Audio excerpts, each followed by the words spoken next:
Parang ayaw mo pa. Ako na lang po mag-isa yung lalakad. Wika ni Alisa. Hindi naman sa ayaw ko. Huwag mo rin sanang isipin na naduduwag ako. Medyo nag-aalangan lang. Babae ang kasama ko sa unang misyon. Wika ni Untoy. Tumawa si Ka-Delfin dahil sa sinabi ng binata. Huwag mong maliitin ang kakayahan ni Alisa. Dahil hindi siya basta-basta. Tanga ng dalagang yan ang isa sa pinakamalakas na itim na mutya. Wika ni Ka-Delfin. Itim na mutya. Ano naman ho yan, Ka-Delfin? Ang sinasabi ko, Untoy, ang bertud ng aswang. Mula sa lahi ng mga gabunan si Alisa. Kung hindi mo pa nalalaman ang tungkol sa kanila, angkan sila ng mga aswang na may kakayahang maglakad at magpalit ng anyo kahit terik ang araw. Nanlaki ang mga mata ni Untoy. Unti-unting lumingon kay Alisa.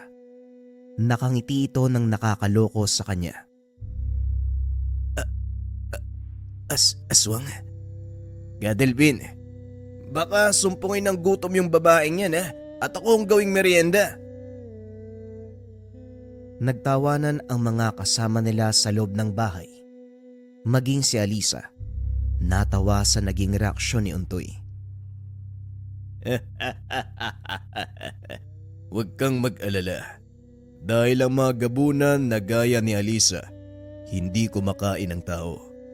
May kakayahan silang kontrolin ang kanilang kagustuang kumain ng laman. At isa pa kung magugutom ako, hindi ako magtsatsaga sa balat mo. Wika ni Alisa. Lalong lumakas ang tawanan ng mga kasamahan. Ano, Untoy? Sasama ka ba o hindi? Ang dami mong sinasabi. Oo na, sasama ako. Ayokong biguin si Ka-Delfin sa una kong misyon. Kung ganon, kailangan yung planuin ang lahat ng kilos.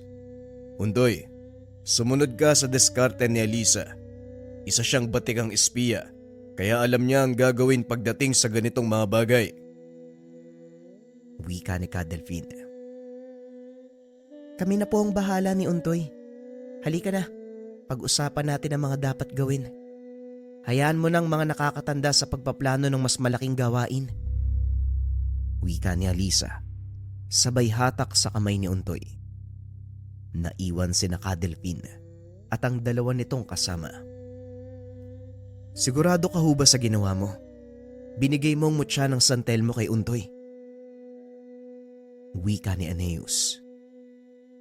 Oo naman. At isa pa, kagustuhan ni Franco na ipasa ang mutya kay Untoy.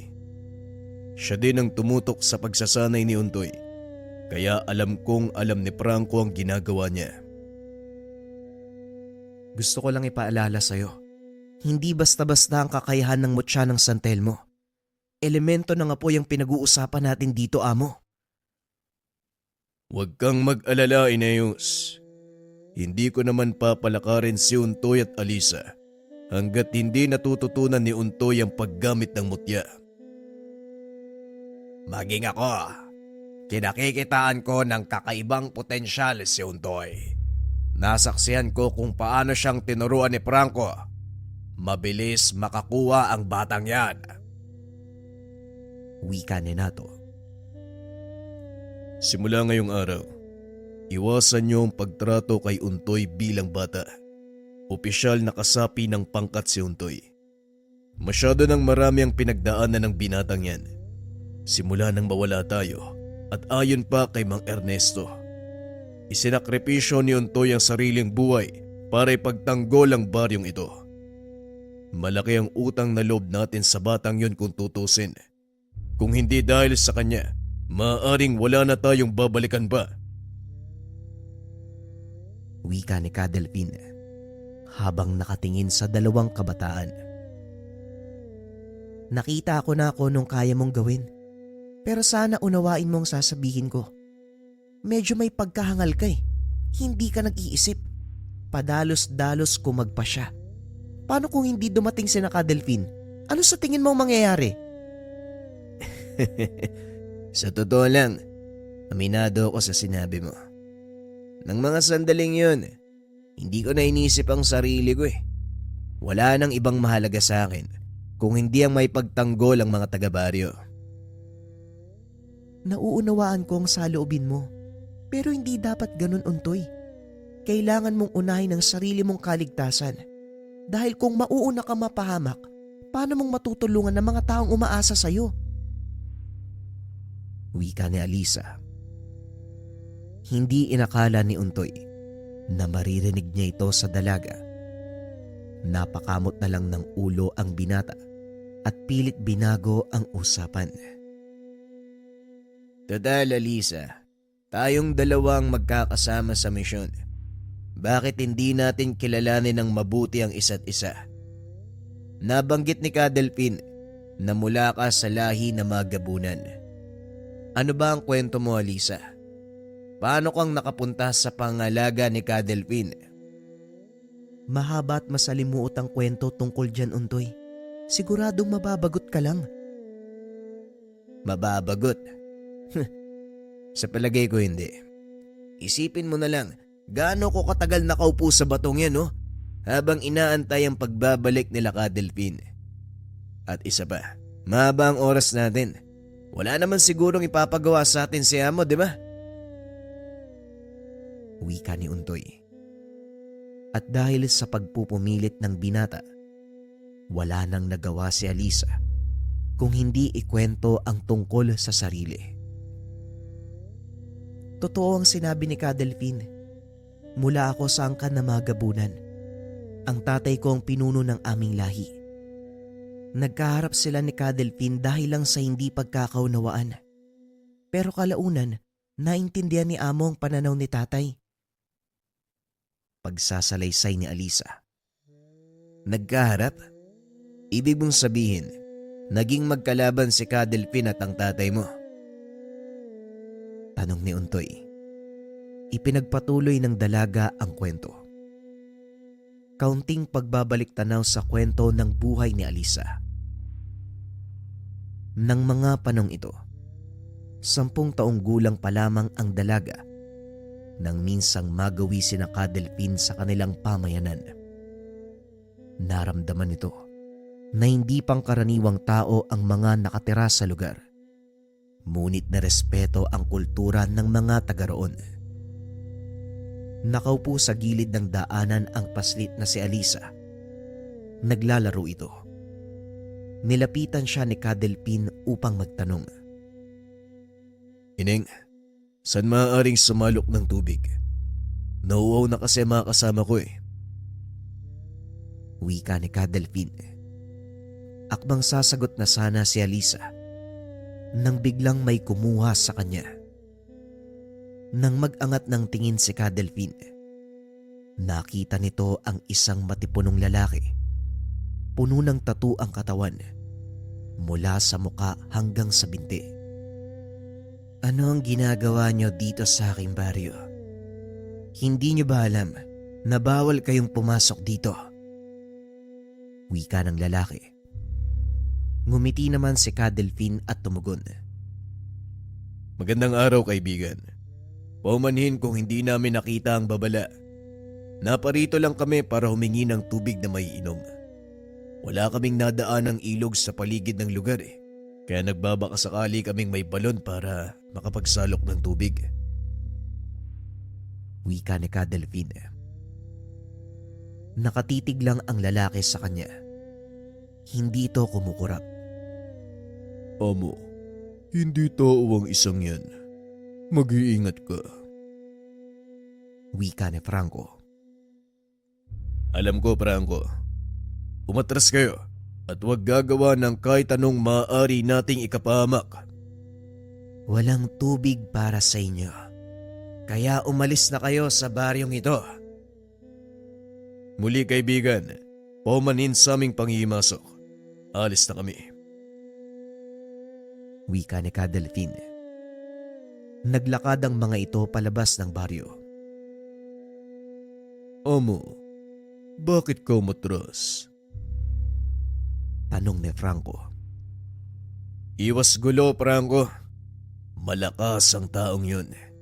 Hindi natin siya pwedeng sagupain sa sarili niyang teritoryo. Ano ang ibig mong sabihin, amo? Huminto si Ka Delphine sa paglalakad. Hinarap niya si Franco. Aswang ang taong yun. At hindi basta-bastang aswang. Isa siyang gabunan, Franco. Paanong nangyari yun, amo? Ang alam ko, wala nang natitirang gabunan sa lugar na ito. Nagulat ang mga kasama ni Ka Delphine sa sinabi nito. Dahil ang alam nila, wala nang gabunan ang nabubuhay sa kanilang lugar. Mga sinaunang aswang ang kanilang lahi. Angkay sa isang angkan ng mga aswang na nakamit ang immortalidad. Maaring ang ilan sa kanila ay nagabi na, ngunit may ilan pa rin na natitira. Patunay ang taong yon sa sinasabi ko. Kung ganon, delikado palang kumprontahin siya. Mabuti na lang at naramdaman mo kagad, amo. Kung hindi, hindi na ituloy ni Eneas ang sasabihin. Bigla itong nakaramdam ng mabigat na enerhiya. Nilingon nito si Franco. Nanlaki ang mga mata dahil nasa likod ng kasama ang lalaking nakausap nila sa baryo. Franco, umilag ka! Wika ni Ka Delphine, ngunit huli na ang lahat dahil hawak-hawak na ng lalaki ang leeg ni Franco. Pasensya na, pero mukhang hindi ko na kayo maaaring paalisin. Alam kong alam nyo ang sekreto ng baryong ito at hindi yon maaaring lumabas. Kung ano man ang nalaman nyo sa lugar na ito, mananatili sa lugar. Wika ng lalaki. Kaibigan, kalma! Wala kaming masamang tangka sa inyo. Ang totoo ay napadaan lang talaga kami. Wika ni Franco. Tamang sinabi ng kasama ko. Kung meron man kaming masamang tangka, dapat nalaman mo na. Simula pa lang nang dumating kami. Wika ni Ka Delphine. Marahang ibinaba ng lalaki si Franco. Naglakad papunta kay Ka Delphine. Pasensya na. Nag-iingat lang ako. Maraming inosenteng nakatira sa baryong ito at ayokong pati sila madamay. Pilit kaming namumuhay ng tahimik, malayo sa gulo niyong mga tao. Naunawaan ko at wala kaming balak na gambalain ang pananahimik na iyon. Kaya kung maaari, hayaan mo kaming makalis. Ipinapangako ko, kaibigan, na walang makakalam ng sikreto mo. Kahilingan ng anak kong si Alisa.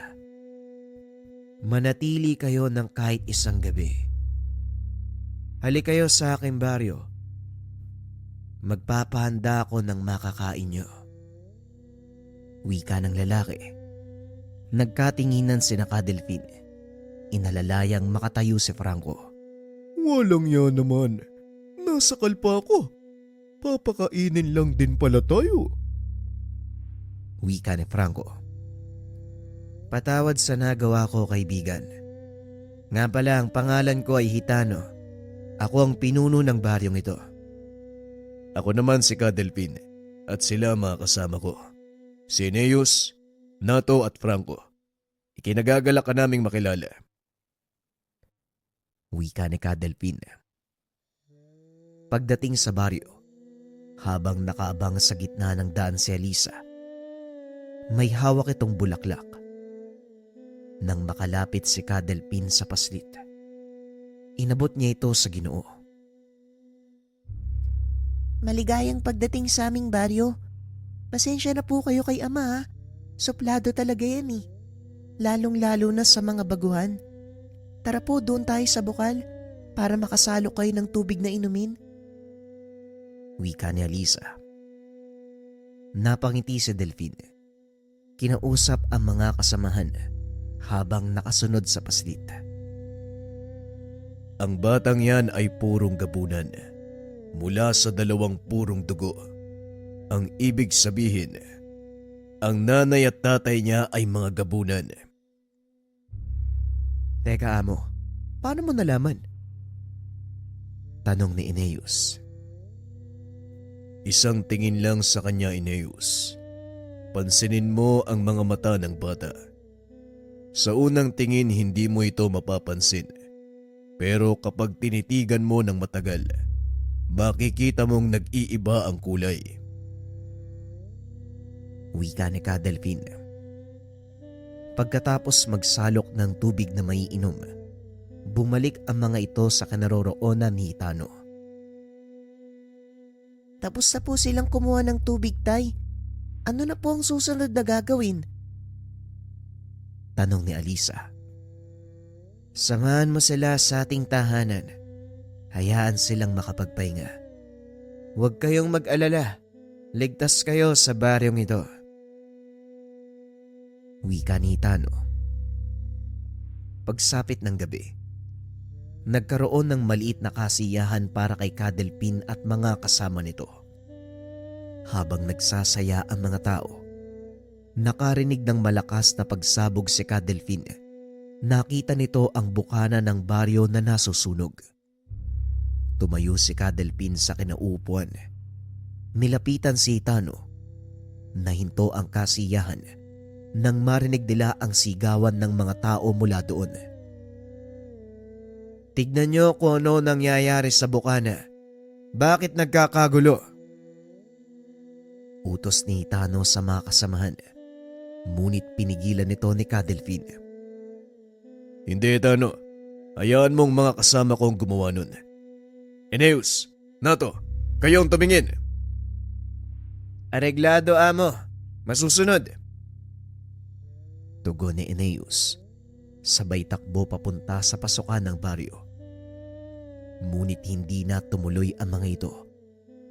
Dahil aninag na mula sa malayo ang malaking pangkat, mga taong armado, maging ang kinaroroonan nila Kadelphin, natatanaw ang mga ito.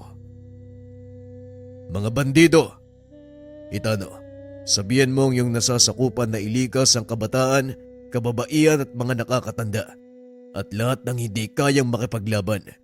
Delikado kung sasagupain natin ang puwersa nila. Maraming madadamay. Anong ginagawa ng mga yan dito? At paano nilang natunto ng baryong ito?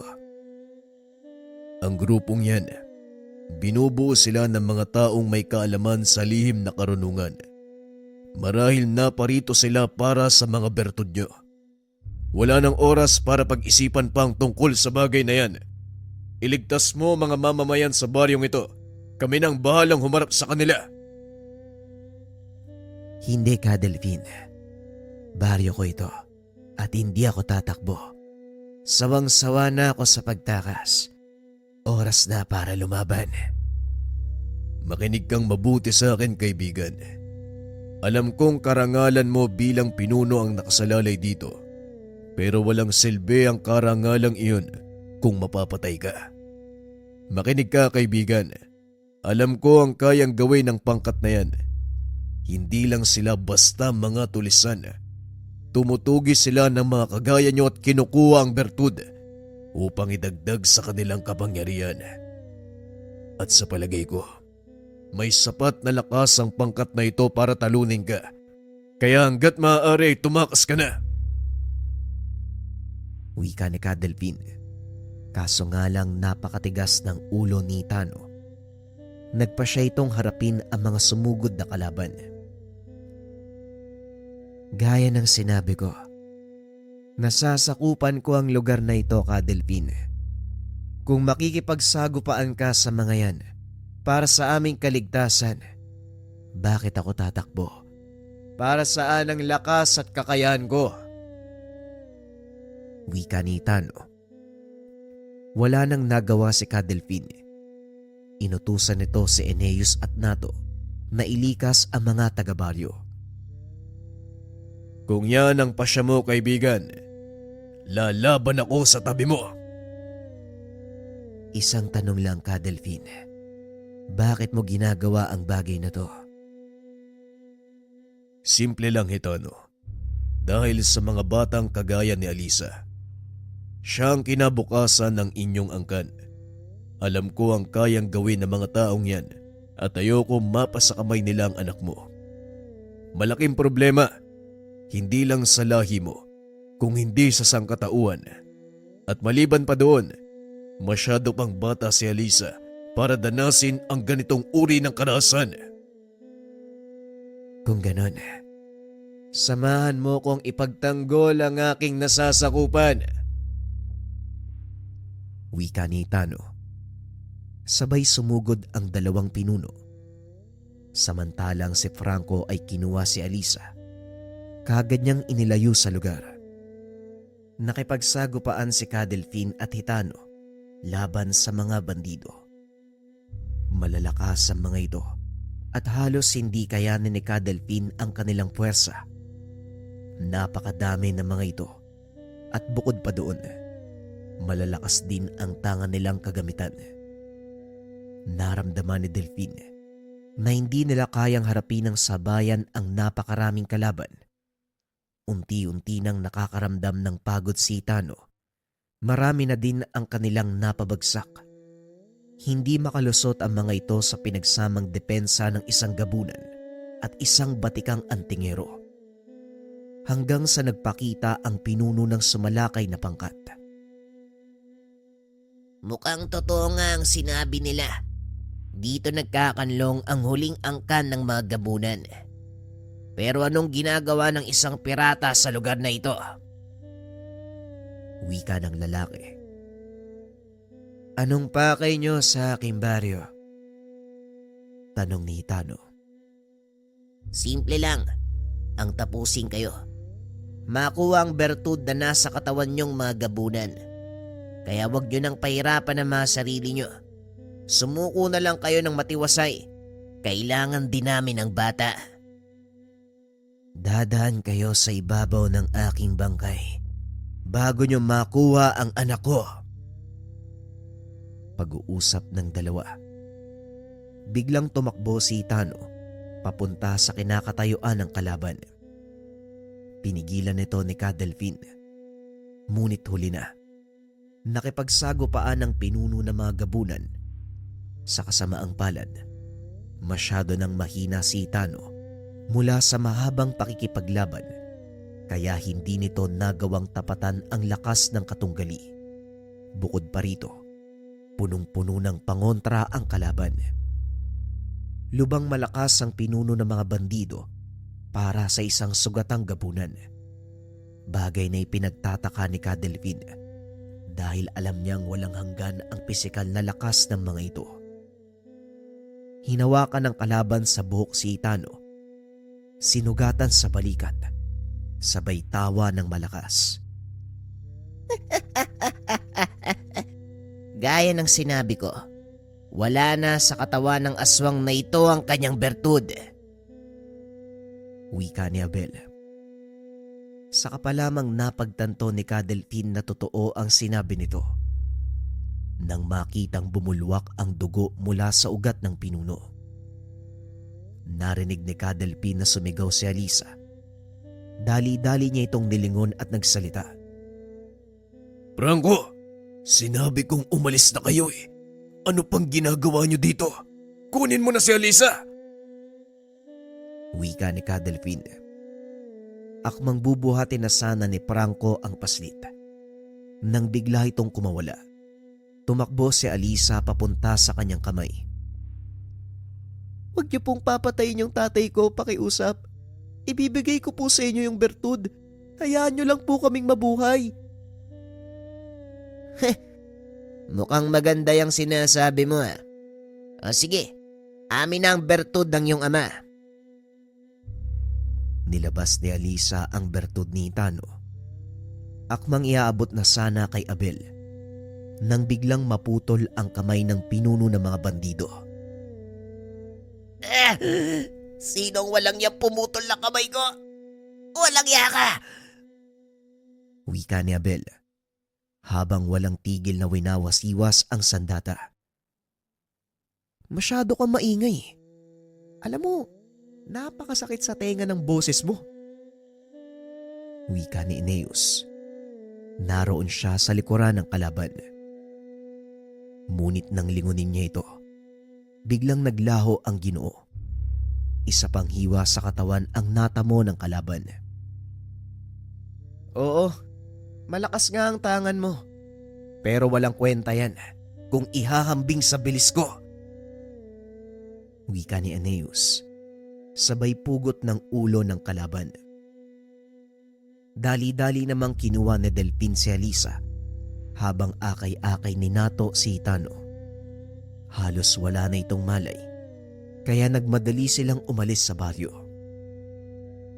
Habang tumatakbo, nakita ni Franco na hinahabol pa rin sila ng ilan sa mga bandido.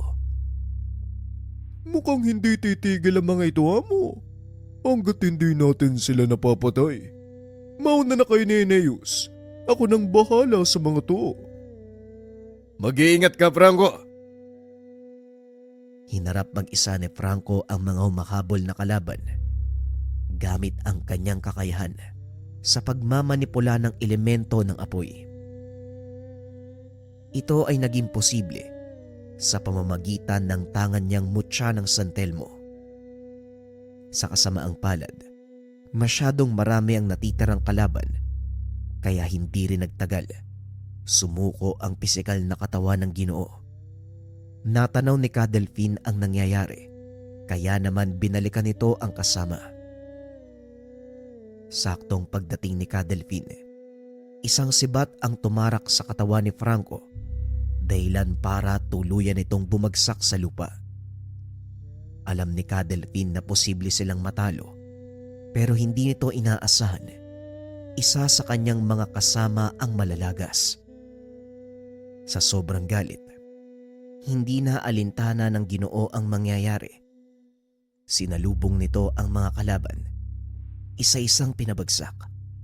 Wala na sa mga kasama ni Delfin ang talagang nakakita ng totoong kakayahan, maliban na lamang kay Franco. Habang nakikipaglaban si Delfin, bigla namang nagpakita si Hitano. Hinarang ang sariling katawan sa harapan ni Delfin. Sinalo ang sibat mula sa kalaban. Bumalik lang ang ulirat ni Delfin nang makita nito ang pagbagsak ng katawan ng pinunong gabunan. Lalo pang tumindi ang galit ni Delfin hanggang sa tuluyan na nitong pakawalan ang natatagong lakas. Nakatingin lang si Franco habang tinitignan kung paanong kinitil na mga kalaban ang sariling mga buhay. Ang kakayahang taglay ni Delfin, tinatawag na awit ng kamatayan, isa itong lumang kakayahan na mula sa mga sinaunang babaylan. Binubuo ito ng ilang orasyon at awit sa hangin na sa oras na marinig ng mga kalaban, kusa nilang papatayin ang sarili. Tinatawag din itong awit ng pag-aalay sa demonyo. Balik tayo sa kwento. Unti-unting huminahon si Delfin. Nilingon si Hitano. Hitano, kaibigan. Bakit ka pa sumunod? Hindi ba't sinabi kong umalis na kayo sa lugar? Bakit hindi ka nakinig? Pasensya na kung may katigasan ng ulo ko, Delfin. Ngunit hindi ko pwedeng hayaang mamatay ang kaisa-isang tao na pwede kong pagkatiwalaan kay Alisa. Hindi na kaya ng aking katawan ang susunod na mga laban. Hanggang dito na lang ako, Delfin. Kaya pakiusap, alagaan mo si Alisa at sana ituring mo ito bilang kailingan ng isang mamamaalam na kaibigan. Akin ang karangalan, Hitano. Salamat sa pagtitiwala. Magpahinga ka. Ituring mong natupad ang iyong kailingan. Wika ni Delfin. Unti-unting pumikit ang mga mata ni Hitano hanggang sa tuluyang bumagsak ang katawan sa lupa. Matapos mamaalam ng pinuno ng mga gabunan, dali-daling pinuntahan ni Kadelpin si Franco na noon ay naghihingalo. Pasensya na, amo. Hindi na kinaya ng katawan ko ang sibat ng kalaban. Pakiusap, ibigay mo to kay Untoy. Sa oras na makabalik kayo sa baryo, hindi na ako magtatagal, amo. Ikaw na ang bahala sa batang yon. Huwag na huwag mo siyang papabayaan. At huwag mong hahayaang lamunin siya ng kanyang pinagmulan. Matapos magsalita, nalagutan na ito ng hininga. Kinuha ni Kadelpin ang hawak nitong mutya ng San Telmo, sinuot sa kanyang leeg. Matapos ang kaganapan, ipinaliwanag ni Kadelpin kay Alisa ang kahilingan ng ama. Sumang-ayon naman ang paslit. Simula ng araw na yun, napasa ilalim na ng pangangalaga ni Kadelpin si Alisa. Balik tayo sa kasalukuyan. Ganun pala nangyari sa tatay mo, pati na rin kay Kapranco. Pasensya ka na, Alisa, kung hinusgan kita. Walang problema, Untoy. Naiintindihan ko naman eh. Pero maiba ko.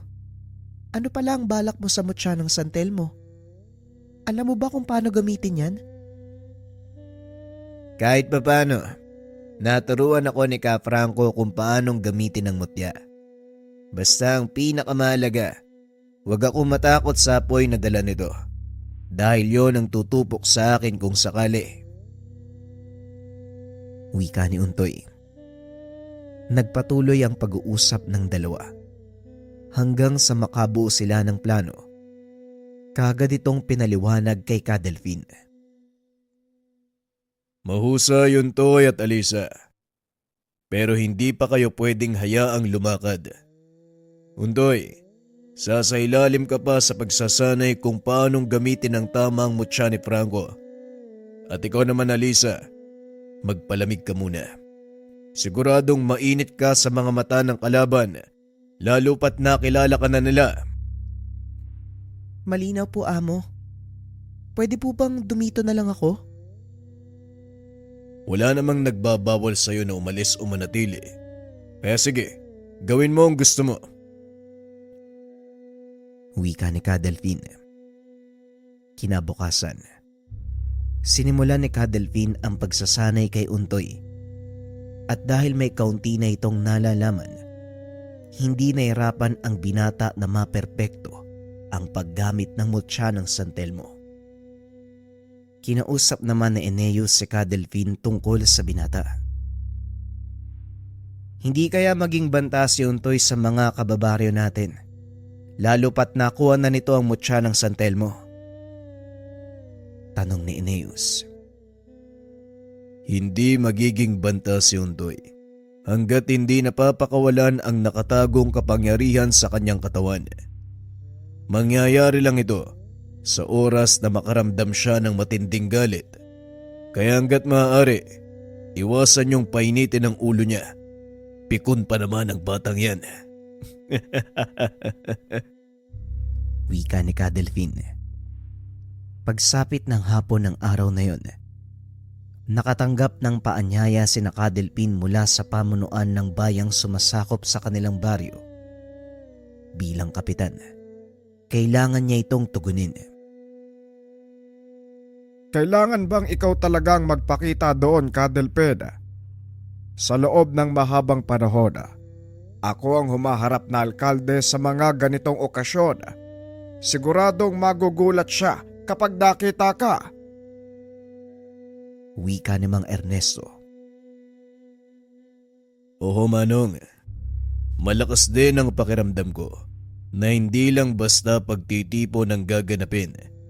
Kaya nga isasama ko si Alisa at Untoy upang kung sakaling may hindi magandang mangyari, meron akong katuwang. Magpapaiwan sina Eneas at Dato. Hindi sila sanay makihalubilo sa maraming tao.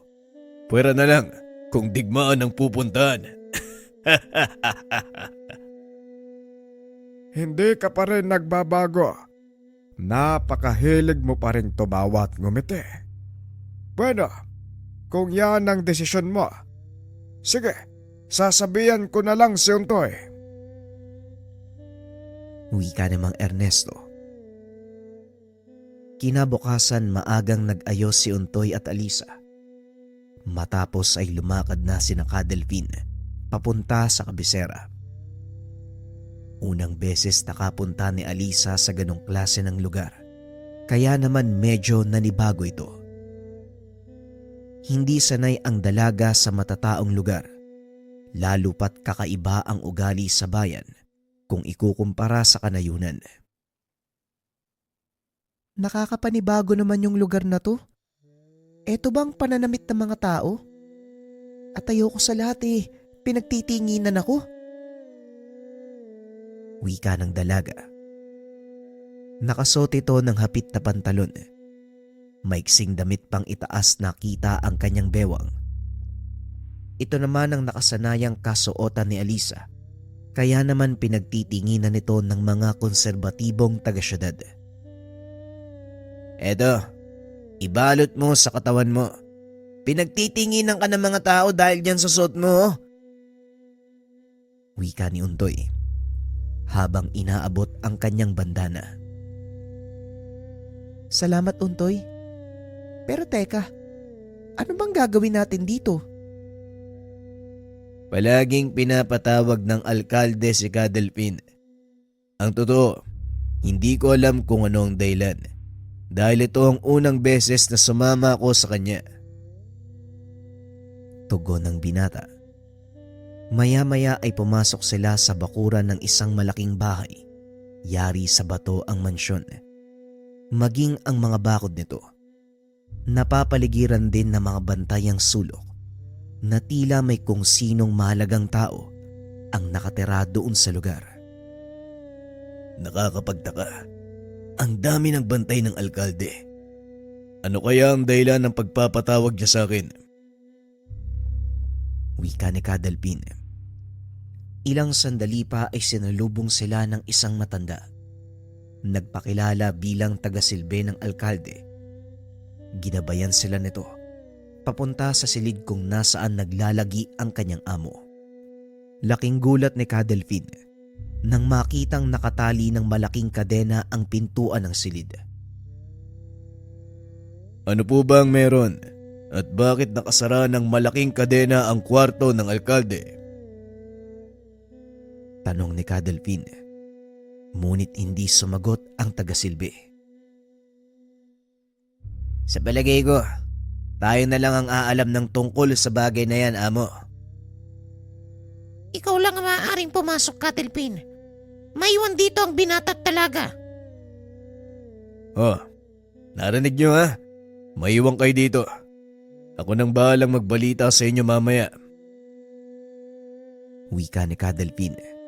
Matapos ay tumuloy na ito sa silid upang harapin ang alkalde.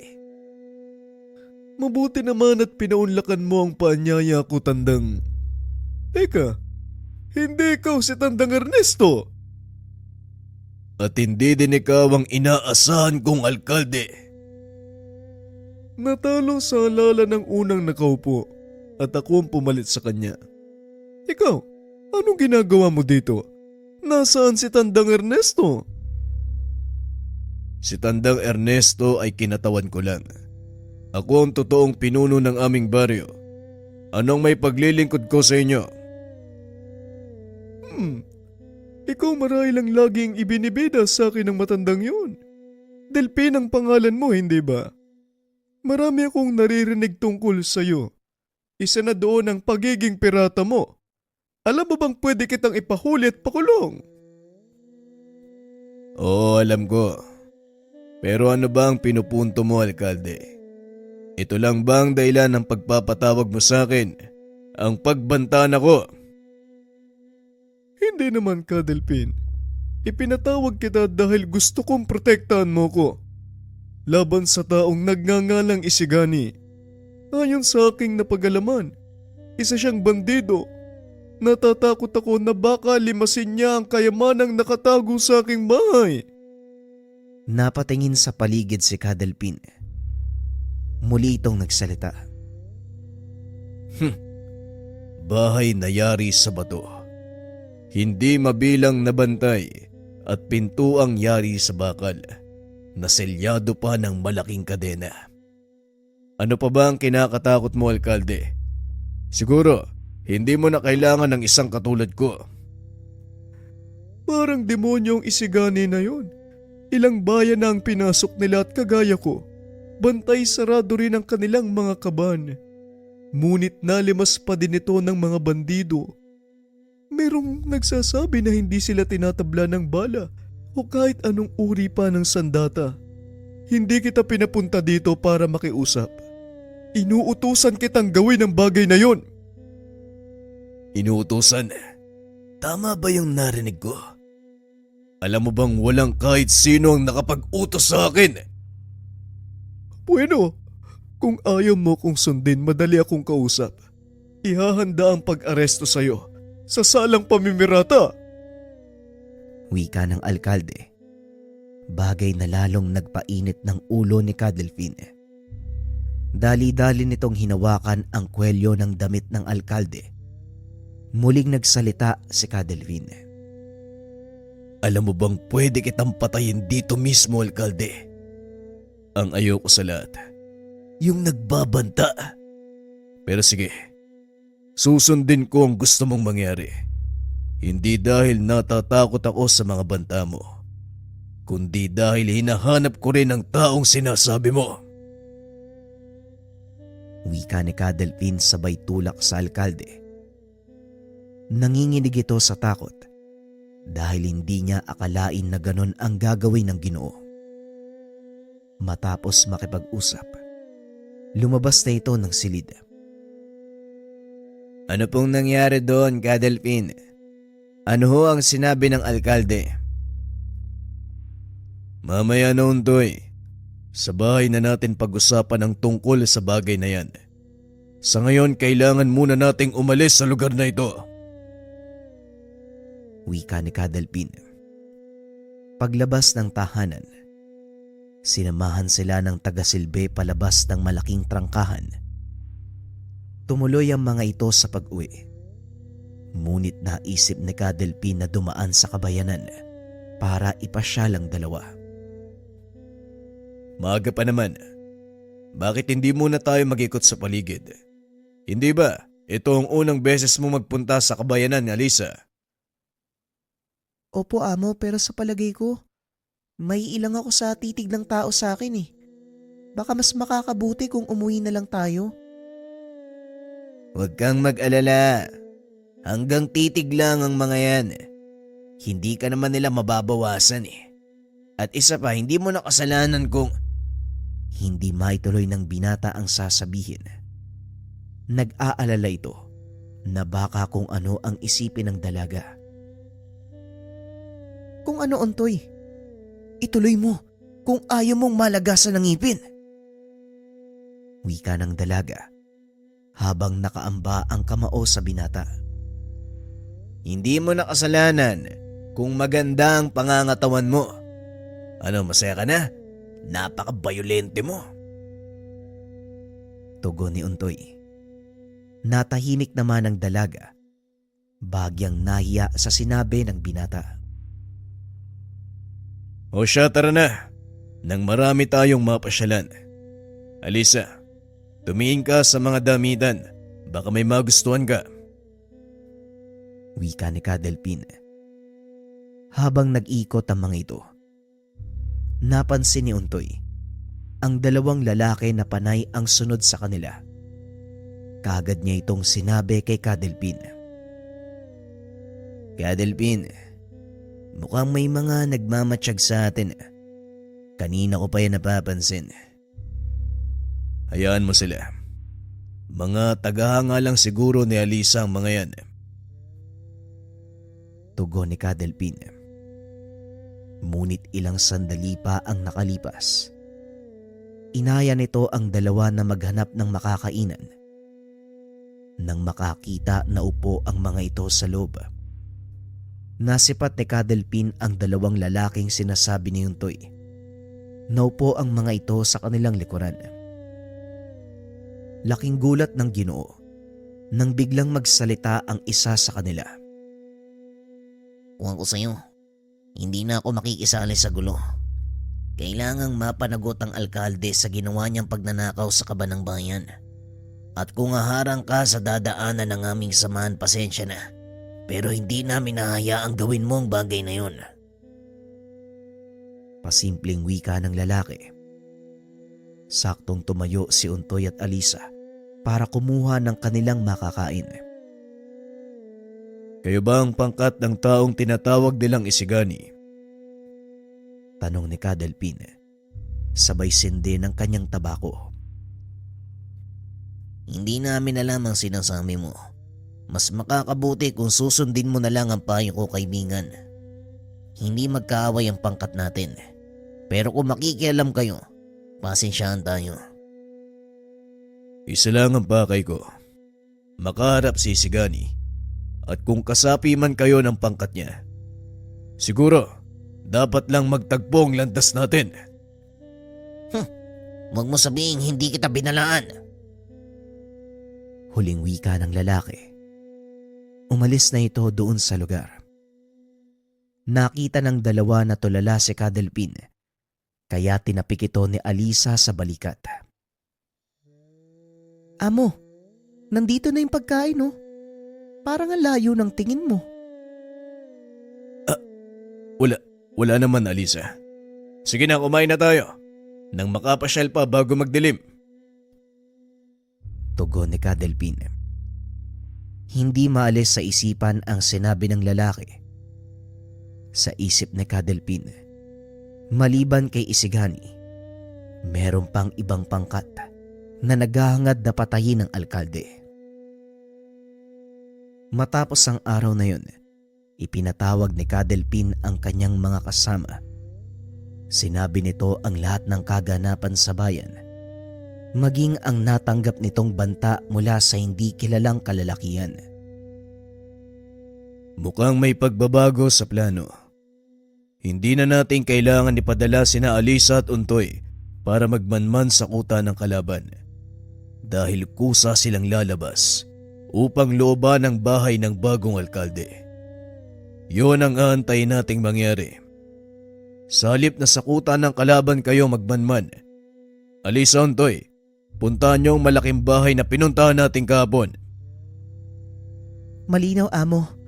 Untoy, tumayo ka na. Tugon ng dalaga. Dali-daling umalis ang dalawa. Naiwan ang mga nakakatanda. Hindi ba delikado para sa kanilang dalawang misyon na ito? Ikaw na rin ang nagsabi na papaligiran ng bantayang mansyon. Paano kung pagkamalan silang pakawala ng kalaban? Tanong ni Nato. Huwag kang mag-alala sa kanilang dalawa. Hindi na bata si Untoy at Alisa. Alam nila ang gagawin. At isa pa, malaki ang tiwala ko sa kanilang kakayahan. Kung sakaling masukol man sila, kayang-kaya nilang bantayan ng alkalde. Ano naman ang gagawin natin, amo? Tanong ni Eneus. Mag-aantay tayo, Eneus. Ihanda mo ang galyon. Iikot ito papunta sa puerto sa bayan. Magsama ka ng ilang manlalayag mula sa baryo upang merong kang katuwang sa pagbabala ng mga kanyon. Biglang napatayo si Eneus. Dahil minsan lang ipag-utos ni Kadelpin ang paghahanda ng mga kanyon sa kanilang sasakyang pangdagat. Ito ay nang minsan silang salakayin ng mga piratang mula sa kapuluan ng Sabah. Mukhang seryoso na nga ang sitwasyon. Sige, gagawin ko ngayon din ang pinag-uutos mo, amo. Tugon ni Eneus. Matapos ang ilang paghahanda, lumakad na rin si Alisa, Untoy, upang simulan ang pagmamanman. Sundin mo ang lahat ng sasabihin ko, ha, para hindi tayo mahuli. Wala naman tayong ibang gagawin, kung hindi bantayan ang mga nangyayari dito. At pakiusap, huwag kang gagawa ng gulo. Alam ko, Alisa, kaya huwag kang mag-alala. Hindi ako kikilos nang walang pahintulot mula sa'yo.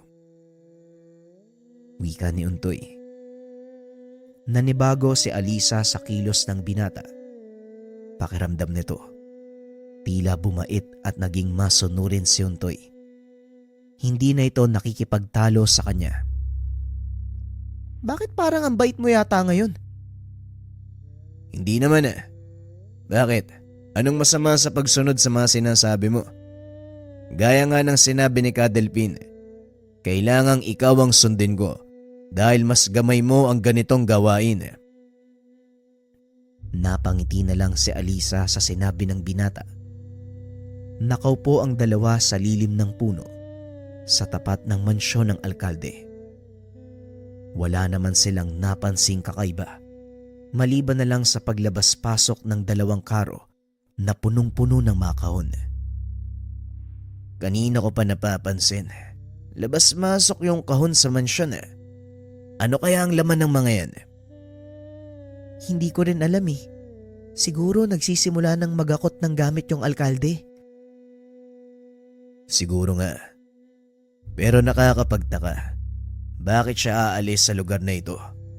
Punong-puno ng bantay at nasa ilalim pa siya ng proteksyon ni Kadelpin. Kung sa bagay tama ka, bakit niya hihilingin ng proteksyon ni Amo kung may balak siyang umalis? May isip ka rin pala, Untoy. Tara, may gagawin tayo. Tugon ng dalaga. Umalis ang mga ito sa lugar at pumunta sa isang bakanteng lote para masigurong walang nakikinig sa kanilang usapan. Oh, anong gagawin natin dito? Kailangan kong pumasok sa mansyon, Untoy. Manatili kang nakabantay sa labas. Kailangan hindi tayo matunugan. Oo nga, pero bakit kailangan pa nating magpunta sa lugar na ito? Huwag ka ng maraming katanungan. Sa oras na umalis ako, bumalik ka sa harapan ng mansyon. Maliwanag ba? Oo, maliwanag. Pag-uusap ng dalawa. Hindi na nakapagsalita si Untoy dahil nakita nitong biglang nag-iba ang kulay ng mata ni Alisa. Naglabasa na din ang mga marka sa mukha nito na palatandaan na isang gabunan. Tumalon ng mataas ang dalaga.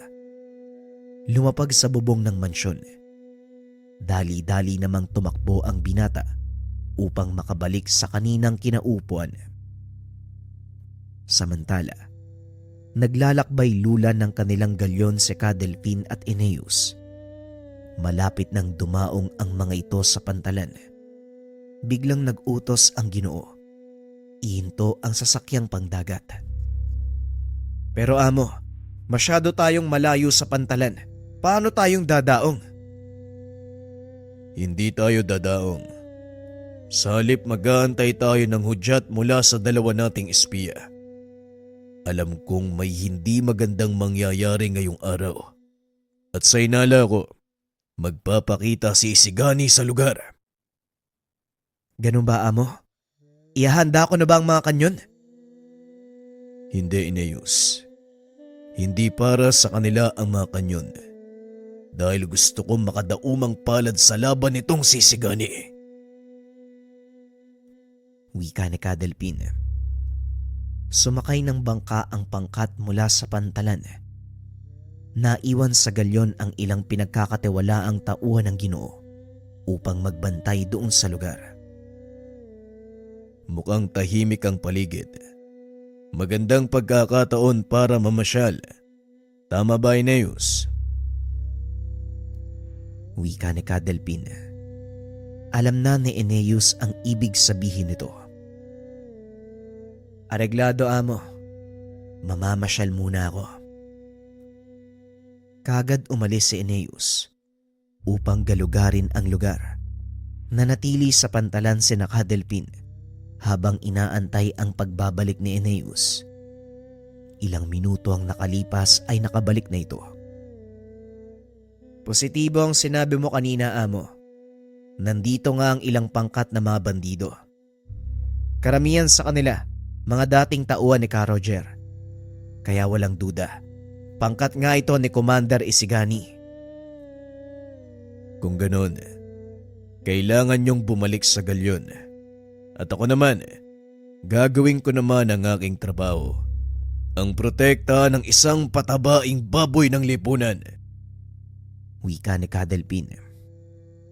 Naglakad ito papunta sa mansyon at saktong namataan siya ni Untoy. Untoy, anong ginagawa mo dito? Nasaan si Aliza? Nasa loob ng mansyon, amo. Kasalukuyang tinitignan ko ano nangyayari. Kanina pa labas-masok ang malaking kahon na ikinakarga sa karo. Hindi namin alam kung saan dinadala ang mga ito. Pero sa palagay ko, nag-aakot ng kagamitan ng alkalde. Nag-aakot ng kagamitan. Sira ulo pala tong alkalde na to eh. Bakit niya kukunin ang serbisyo ko kung maglilipat lang din pala siya? Sadali nga, dito ko lang, Untoy. Wika ni Cadelpin. Dali-dali itong pumasok sa mansyon. Pipigilan pa sana ito ng mga bantay. Kaso nga lang, hindi pa man sila nakakalapit kay Cadelpin, bigla namang natumba ang mga ito. Pagdating sa loob ng tahanan, nakita nitong nagkukumahog na ang alkalde sa paghakot ng kanyang mga kayamanan.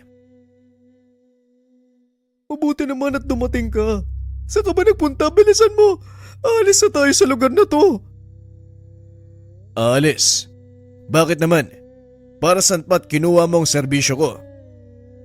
Kailangan ko makalis sa lugar na to ng ligtas. At ikaw ang siya magsisilbi kong pananggalang. Kaya bilisan mo na, bago pa dumating ang mga bandido. Wika ng alkalde. Maya-maya ay bumaba ng hagdan si Aliza. Bit-bit nito ang isang perasong papel. Sinungaling ka, alkalde. Hindi totoo na sasalakayin ka ng mga bandido. Nakipagkasundo ka sa kanila. Kalayaan mo, kapalit ng buong bayang ito.